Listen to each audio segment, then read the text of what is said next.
Hello and welcome to another T-Rex Talk podcast. We are outdoors again because it's just way too nice to be inside. And this episode is, it's a weird grab bag of stuff.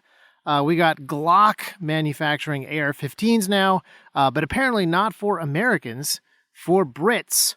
And then Ryan Busse, who wrote a book that we reviewed on this podcast back in January, he's back on our radar.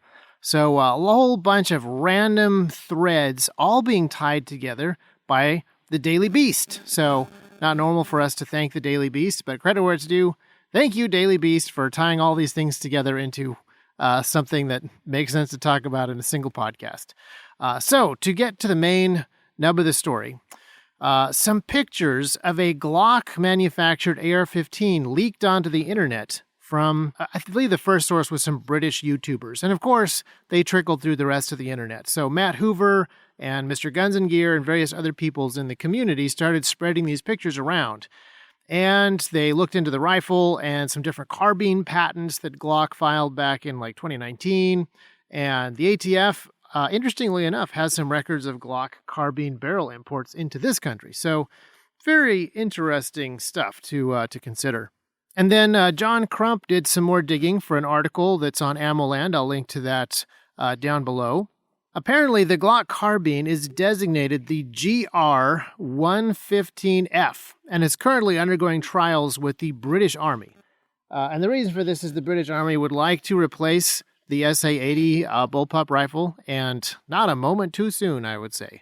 The British Royal Marines already replaced it. Colt Canada was going to be the manufacturer for those regular M4s.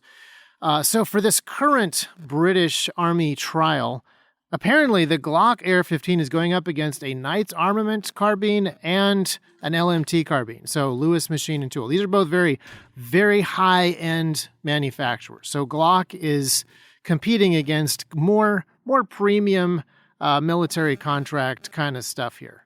Now, is that premium high-level thing what Glock is known for? In the past, no, but today, kind of yes. Glock has sort of become a premium brand, not because of any change that they have made, but just sort of the way that the market has changed around them. And we'll talk about that a little bit more as we move forwards. And then, is Glock known for tackling military contract bids? Today, not really, but in the past, yes. And I don't know that Glock has necessarily changed their policy, but just kind of the way that military contracts and purchasing has changed around them that has changed over the last 30, 40 years. So that's very interesting. Another really interesting thing is the Glock carbine. I got to remember this name, the GR-115F.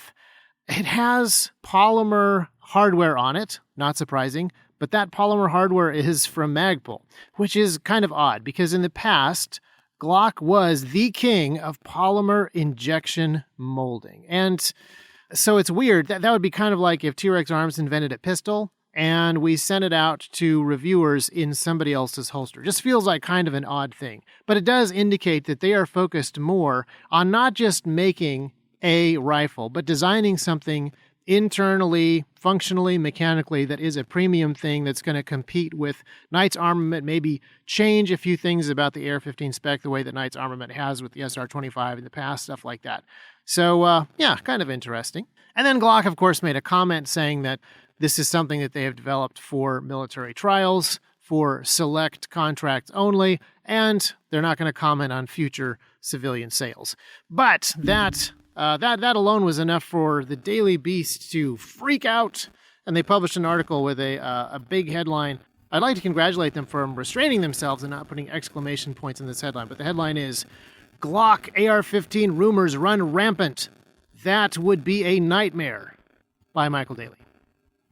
Now, I'm not going to read the whole article the way that I read every single line of a previous article about radios. People freaking out over the nightmare of unlicensed radio usage. But I will link to this article by Michael Daly down below so you can read the whole thing. But the very first line gets us off to a great start. Bruce Willis rhapsodized about them in Die Hard 2. Which is not exactly how I remember that scene. Tupac rapped about them and was killed by one. So he just goes on and on about Glocks, their importance in culture and their widespread adoption. Between cops and hip-hop stars and actual gangsters and everyday gun nuts, The reliably deadly Glock has become a generic term for all semi-automatic pistols. Glock is baked into the American consciousness thanks to Hollywood and lyrics that take advantage of the name's rhymability. Yeah, that's actually kind of true. This is sort of hyperbole. I wouldn't actually call it great reporting, but I do appreciate that he points out that Hollywood is as much a part of selling Glock to American consumers as anyone else. I will say that Die Hard 2 was not exactly doing that, though. When Die Hard 2 came out, it was 1990, and people in Hollywood did not know how guns work. They did not know what Glocks were. They were still really freaking out about these magical plastic or porcelain pistols. That punk pulled a Glock 7 on me. You know what that is? It's a porcelain gun made in Germany. Doesn't show up on your airport x-ray machines here, and it costs more than you make in a month. Next line from the article, he's talking just about how widespread Glock is and how widespread even the Glock name is, and it's not super accurate at this point. He says that there is a cheap device that can illegally convert a semi-automatic pistol into a fully automatic machine gun. It is known as a Glock switch, even though the company apparently had nothing to do with its development production. You know, that's the thing that journalists could figure out, whether or not the Glock company ever actually manufactures these little full auto switches that you can buy on Wish.com. Instead of saying apparently, you could actually do some journalism. That would be an interesting idea. And the reason that little switch is called a Glock switch is because it goes on a Glock. If you buy a trigger pack or an auto sear for a different gun, it will be named after the gun that it goes in. So this isn't really making the point. But then the Daily Beast article moves on. They talk about the rumored AR-15, and their sole source, the only quoted source that they have for this article, is in fact none other than Ryan Busse, the author of Gunfight, My Battle Against the Industry That Radicalized America, who is now a senior policy analyst at the Gifford Law Center.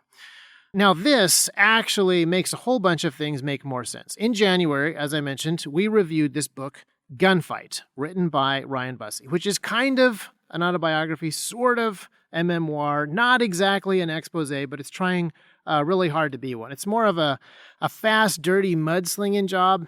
So just for background reference, Ryan Busse spent 20 years working in the gun industry as a salesman for Kimber. And over that time, his wife and his kids grew to really dislike the industry, and he saw some ugly stuff in there. That I absolutely 100% believe. But his main beef appears to be with trends that not only he disliked personally, but took sales away from him and from his company. And the NRA went from being their most useful advertising partner to kind of a has-been that no longer had the advertising clout to make Kimber a market leader in the space. And so while Busse paints himself as this heroic white knight, this noble whistleblower who is deeply concerned about horrific trends, and he makes the great sacrifice of taking on this giant behemoth, the NRA, it really does come across more like kind of the jilted ex-boyfriend, bitter and spiteful, turning on the previous object of his affections. It's kind of a weird book, and it didn't really make sense to me as any particular sort of genre, but now that he's with Gifford, I think all the pieces are in place. My theory is now that Ryan Busse has been, ever since he left Kimber, a pawn being moved around in a much bigger game. He ran into some sort of influential guy who heard his backstory and said, "Hey, here's my tailor. Go get yourself 3 really nice suits. Here's my ghostwriter. Go get you a puff piece book. Get on some talk shows. Build your credibility. You're a made man now." And so I think that he's kind of the perfect person for the left. I thought that he was going to pursue an angle of being a noble whistleblower, a middle-of-the-roader, a guy who could see both sides, but now he's working for Gifford's Law Center. And he's being positioned as this guy, somebody who has insider knowledge. He has all the zeal of a new convert, a first-hand account of the terrible, terrible corruption inside of the gun industry and the NRA specifically. And he can uphold this idea that the NRA has been this malevolent mastermind pulling all of the strings and selling all of the guns. And so I'm assuming that Ryan Busse will be around for a while. They're going to use him for a bit. But he's also kind of a weird voice for this group because he speaks very much from his own experiences that aren't exactly the party line. So here's a pretty funny quote from the article. "Glock has always been very, very egotistical, kind of hoity-toity about everything they do," Busse said. "They're the smart Europeans. They don't have to build American-style guns. They do it their way. They kind of give the finger to everybody." Which is an interesting comment, because the original Glock pistol is kind of the opposite of that. If you picture hoity-toity Euro guns, I picture those coming from like Holland and Holland of London. Imagine, if you will, a $200,000 Beretta double-barreled shotgun, gold, engraved with nobility hunting, the sort of thing that a Biden might buy. And now imagine the plastic mass-produced Glock pistol. It's a way simpler, cheaper, more budget approach. It's very smart, but it is not hoity-toity, and it's not very exclusive anymore. Everybody is making a plastic frame striker file double stack Wonder 9 now. That's how all pistols work, European and American alike. All the big sellers are this way, and a bunch of them are European. H&K coming out of Germany, Walther coming out of Germany, CZ coming out of the Czech Republic, FN coming out of Belgium. Even Springfield Arms' all-American XD pistol is made in Croatia. And then one of the most hoity-toity of all the European companies, Beretta, they moved all their pistol manufacture here to Tennessee. And SIG is no longer really a German company. All of their stuff is made in the United States right now at this point. And even Glock does the vast majority of their civilian Glock manufacture, which is probably, if we're honest, the vast majority of their actual pistol manufacture in Smyrna, Georgia. So not only are they super hoity-toity, they're also not super European. But he must have meant something else, because Ryan Busse has been in the gun industry for a lot longer than I have been, and in a much larger company and in much more exalted circles. So he probably is thinking about very different connections than mine. He may be talking about the Glock family. And I would say they do seem like hoity-toity European, Austrian type folks. I think one of their hobbies now includes collecting Lipinzahner stallions. So that is the highest of the hoy and the tightest of the toit that I can pretty much imagine. But I kind of don't think that's it. The worst case scenario is this is just the quote that you would get, not from the Giffords Law Policy Center, but from a Kimber salesman who worked in the 90s. Because Kimber got started making classic bolt-action hunting rifles, and then they moved into reproduction 1911s, which is one of the most American guns ever, designed by John Moses Browning himself. And it's a pretty high-tolerance, finicky, and very expensive gun to build. And the Glock 17 is sort of the opposite of that. It is a masterpiece of simplified design. It is super cheap and reliable. The Glock 17, I think when it originally came out, had like 30 parts. All injection molded plastic for the tricky bits. The machining is only on the simple bits, and stamped sheet metal for a lot of the springs and interlocking connector parts. So these are very forgiving materials, both to build with, but also to make a gun out of. The mechanism was designed all around the manufacturing, and the result was really incredible. It was cheap, it was reliable, and it was just really, really good all around. And it was a pretty slow starter in the U.S. market. A lot of that had to do with people being afraid of plastic guns, like the people who wrote the script to Die Hard 2. But eventually, they got total market domination. And at that point, Kimber's 1911s were no longer flying off the shelves. They had to adjust their prices to compete with Glock and all of the other Glock imitators. And one of the things that they did was they stopped making as many machined parts, and they started making MIM parts, the metal injection molded parts, which, using that current era of MIM technology, made parts that were a lot weaker and prone to breakage. And these breakages and failures hurt Kimber's reputation and sales even more. And this period, by the way, is not in the book. None of these decisions are in the book. He doesn't blame any of the decreased sales on any of these decisions. But what is in the book is that Busse is kind of a Luddite in a few ways. He likes the old guns made the old ways, and I do too. I think those things are fantastic. But Busse doesn't like it when the old guns get superseded by superior tech. And then he really hates it when consumers prefer the superior tech. But to be fair, he does have some serious years in the biz, and he has some really good observations. So based on his observations, we get to the next part of the article. The production of military weapons is relatively low in profits and high in maddening requirements. This is 100% true. Busse guesses that Glock will follow the same successful marketing strategy it took back in the 1980s. Quote, "They love to use police/military biz to drive consumer sales," Busse said in a text. "That's been their gig for 35 years," close quote. If Glock decides to parlay a military contract into a consumer product, Busse feels that the AR-15 would be a success, even though there are, by his count, more than 500 companies making such assault weapons. Yeah, definitely more than 500 companies. I think this is a solid assessment. I would make a slight marketing point, a little quibble here. Americans don't really know that the Glock-17 is the sidearm for the Austrian army, so their consumer sales haven't really come from their military contracts as much as, say, Beretta or SIG with the P320. Mostly, we here in the United States know that cops use them, and we know the cops use them because of Tommy Lee Jones. Get yourself a Glock, lose that nickel-plated sissy pistol. Hollywood has probably been the biggest Glock sales engine, and that's why there are so many of them out there. The AR-15 market is also hugely served, and things have pretty much organized themselves into specific niches. So a question that I have is sort of where Glock would fall. AR-15s are interesting in that in the past, when they were originally developed back in the 60s, they were a premium product. They had premium materials that had to be manufactured a very specific way. But AR-15s are now not only widespread, but very, very cheap. And the Glock pistol strength is kind of the opposite. In the 90s, when it came to the United States, it was a very cheap and easy to manufacture part that was available in huge quantities with great reliability. Yes, the Glock-17 was built specifically to compete for an Austrian military contract, and then it was adopted by other militaries and then other law enforcement based on its own merits. Now, Glock was not the first to make a plastic gun. Remington actually made a plastic gun out of nylon in the 60s. H&K made the VP-70, the Volks pistol, in the 70s. And Glock did not begin making their pistol until, I believe, 81 or 82. The Glock is basically the same age that I am.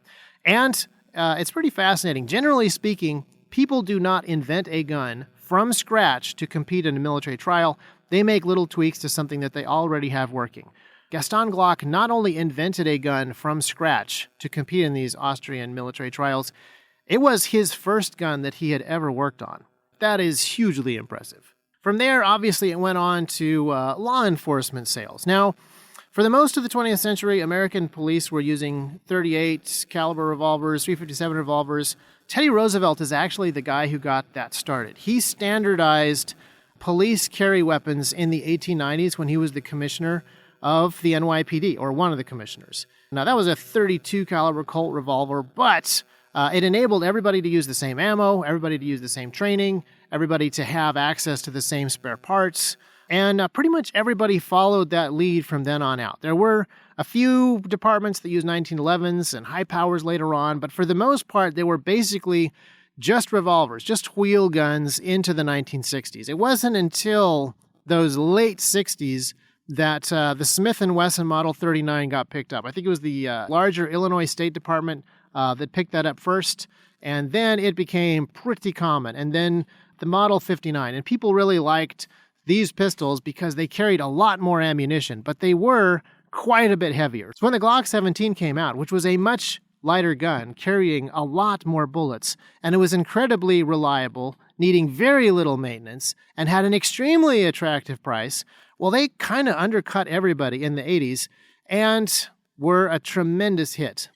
But since then, they've sort of been undercut by everybody else. There's a ton of people making really similar guns for a really similar price. And recently, we've been seeing a whole bunch of cheaper Glock knockoffs, which means that Glock has kind of, in the last 30 years, gone from being the cheapest available option to something that is a little bit more like a premium brand. And Glock has not had to adjust their prices down to compete with the PSA Dagger, for example, because their sheer market adoption and aftermarket support really allows them to command that higher price point.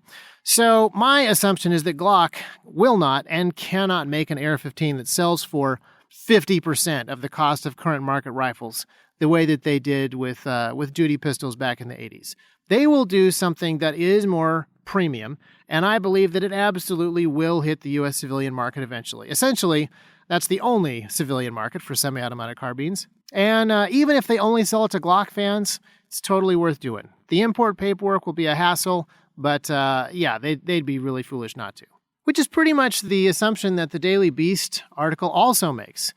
Again, this isn't really journalism, it's kind of hyperbole, but the whole purpose of the article is essentially to be a threat, sort of a shot across the bows of Glock. This is towards the end of the article, and it says, Glocks have been used to horrific effect in numerous mass shootings, including one in 2011 at a Congress on Your Corner event in Tucson, where a gunman killed 6 and disabled Representative Gabby Giffords, who went on to found the Gun Control Law Center where Busse now works. A man with a Glock killed 32 at Virginia Tech in 2007. Oh, by the way, this is probably a good point to point out. This article has had a lot of corrections. An earlier version of this article said that the Virginia Tech shooter had 2 Glocks, which was not true. It also said that he was killing people at Virginia State. Really easy things to Google, and the corrections got in there eventually, so that's all good. Then Michael Daly makes a very interesting observation. But handgun attacks with adult victims have not sparked the same outrage toward the manufacturer as makers of assault weapons.